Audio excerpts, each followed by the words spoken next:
আসসালামু আলাইকুম। আমি তানিয়া মহেশপুর থেকে বলছি। কাছে এবং দূরে, দেশ এবং দেশের বাহিরে যে যেখান থেকে আমার ভিডিওটি দেখছেন, আশা করি সবাই ভালো আছেন। আল্লাহর অশেষ রহমতে আমরাও বেশ ভালো আছি, আলহামদুলিল্লাহ। তো চলে আসলাম ছোট্ট একটা ভিডিও নিয়ে। সকালে বাসি কাজকর্ম সব গুছিয়ে নিয়ে তারপরে কিন্তু দুপুরের রান্না থেকে আমি আমার ভিডিওটা স্টার্ট করেছি। মেঘলা আকাশ, এই এই বৃষ্টি, এই বাতাস, এই রোদ, এইভাবে দিন যাচ্ছে আর কি। তো সকালে সব কাজ তো গুছিয়েই নিয়েছি, সেটা আর আপনাদের সঙ্গে শেয়ার করলাম না। তো এই যে রান্নাঘরে চলে এসেছি আর এখন দুপুরের রান্নাটা সেরে নেব। আর আজ কিন্তু আব্দুর রহমান সকাল থেকে ঘুমায়নি, আর ও আমাকে তো খুবই ডিস্টার্ব করছে। তা ওকে একটু ফাঁকার দিকে দিয়ে তারপরে কিন্তু আমি রান্নাঘরে এসেছি। আর এই যে মাছটা ভেজে নিচ্ছি, ভালোভাবে মাছটা ভাজি করে নিয়ে তারপরে বেগুন রান্না করব। তো এখানে এই কড়াইতেই বেগুনের মোহনের পানিটা দিয়ে দিব। শুরুতে একটা কথা বলি, যেসব আপু ভাইয়েরা এখনও আমার সঙ্গে আছেন, তো প্লিজ একটা লাইক দিয়ে আমার ভিডিওটি কন্টিনিউ করবেন। আর যেসব আপু ভাইয়েরা আজ আমার চ্যানেলে নতুন এসেছেন, প্লিজ আমার চ্যানেলটি সাবস্ক্রাইব করে আমার পাশে থেকে যাবেন। আর যারা অলরেডি কাজটি করে ফেলেছেন তাদেরকে জানাই অসংখ্য ধন্যবাদ।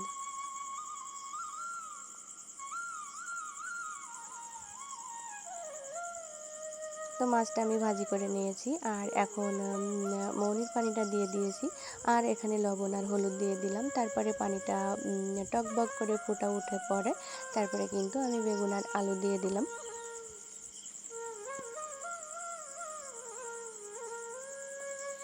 আজ শুক্রবার, আব্দুর রহমানের বাবা একটু সকাল করে চলে আসবে। আর একটা কাজ করা ছিল, তো হয়তো বা আজ হবে না। ছাগল কিনতে চাচ্ছি 2টা।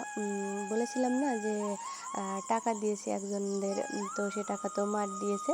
তো কেস চালাচ্ছি আমরা, তো সেখান থেকে উনি 20,000 টাকা দিয়েছে আর জামিন নিয়েছে।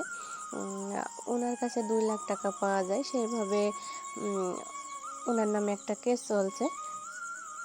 তো ওনার কিন্তু কথাবার্তা ছিল, আগের কোর্টে বলেছিল যে এই কোর্টে সব টাকা পরিশোধ করে দিবে। তো যাই হোক, হয়তো বা পারিনি কিংবা ইচ্ছা করে দিইনি সেটা বলতে পারবো না। তো 20,000 টাকা দিয়ে আরও 2 মাস সময় নিয়েছে। তো যাই হোক, আলহামদুলিল্লাহ কিছু টাকা হলেও তো হাতে পেলাম। তো আব্দুর রহমানের বাবা বলছিল যে 2টা ছাগল কিনে রেখে দিই, এর থেকে কিছু যদি আল্লাহ তাআলা দেয় তো একটু ভালোই হবে। তো সেই ঘরটা বানানো ছিল, তো শুক্রবার থাকার কারণে সেটা আরও হলো না, পরে একদিন সময় সুযোগ করে তৈরি করে নিবে। তো যাই হোক, এদিকে কিন্তু আমার বেগুন রান্নাটা প্রায় শেষের দিকে। আর আব্দুর রহমানের দাদি আমি এখানে রান্না করার পরে তারপরে রান্না করবে, মিষ্টি তৈরি করছে। তো আমি বললাম যে এই গরম চুলায় রান্না করে নিলে ভালো হবে। তো যাই হোক, আমার কিন্তু রান্নাটা শেষ, আমি এখন তরকারিটা নামিয়ে নিয়েছি।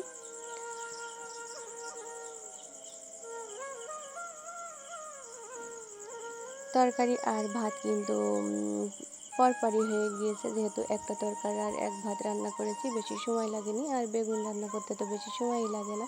তো আমি রান্না করতে করতে আব্দুর রহমানের বাবা চলে এসেছিলো আর বড় একটা জিলাপি নিয়ে এসেছিলো। তো সেইটা যে আমি ভিডিও করব, তো সেইটা আমার খেয়াল হয়নি। পরে খাওয়া হয়ে গেলে সেইটা মনে হয়েছে সে নিজে হাতে তৈরি করেছিল, অনেক বড় হবে। তো যাই হোক, তারপরে এই যে আব্দুর রহমানের জন্য কিন্তু পাঙাশ মাছ নিয়ে আসতে বলেছিলাম। ছেলেটা আমার একদম খাওয়া দাওয়া করছে না, কিছুদিন ধরে কোনো ঠিকঠাক ভাত তো খাই না। এটা সেটা খায় কিন্তু সেই তুলনামূলক না, তাতে তার স্বাস্থ্য ঠিক থাকার কথা না। তো মাছগুলো নিয়ে এসেছে আর আমি মাছগুলো কেটে রেখে দিয়েছি। আর আব্দুর রহমানের বাবা চলে যাওয়ার পরে কিন্তু গোসল করেছি, মানে নামাজে যাওয়ার পরে গোসল করেছি। আর এই কাপড়গুলো কিন্তু পরিষ্কার করে রেখে দিয়েছিলাম পানি ঝরানোর জন্য। আর দুপুরে খাওয়া দাওয়া করার পরে সেই কাপড়গুলো মেলে দিচ্ছি।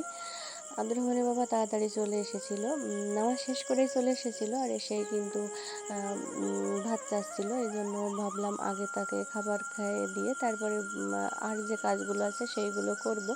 যেহেতু পুরুষ মানুষ সবসময় বাইরে থাকে, একটুক্ষণের জন্য দুপুরে একটু বাড়িতে আসে, তো আমি সবসময় তার মুখে মুখে থাকার চেষ্টা করি।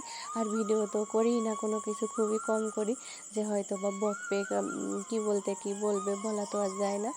তো যাই হোক আমি কিন্তু তার সবসময় হাসি খুশি রাখার কিংবা তার সামনে হাসি খুশি থাকার চেষ্টা করি। কখনো মুখটা অন্ধকার করে থাকি না যে সে কষ্ট পাবে, যে সারাদিন বাইরে কাজ করে এসে বাড়িতে এসে কোনো শান্তি নাই। তো যাই হোক তারপরে কিন্তু কাপড়গুলো মেলে দিলাম, আর এই যে দুপুরে যে খাওয়া দাওয়া হয়েছিল সেই থালা বাসনগুলো এখন পরিষ্কার করে নিব। এখানে আম্মুদের থালা বাসন আর আমাদের থালা বাসন আছে। আর মাদ্রাসার ছেলেটা এখন আম্মুদের ভিতরেই খাচ্ছে। আম্মু বলছে যে কিছুদিন আমি দিই, তারপরে আবার কিছুদিন তুমি দিয়ে আনি। তো যাই হোক ওলে পালে ভাগে মিলে তো আমরা 2 মাপে এভাবেই চলি, সব কাজ এভাবেই করি। এতে আলহামদুলিল্লাহ আমাদের কোনো সমস্যা হয় না।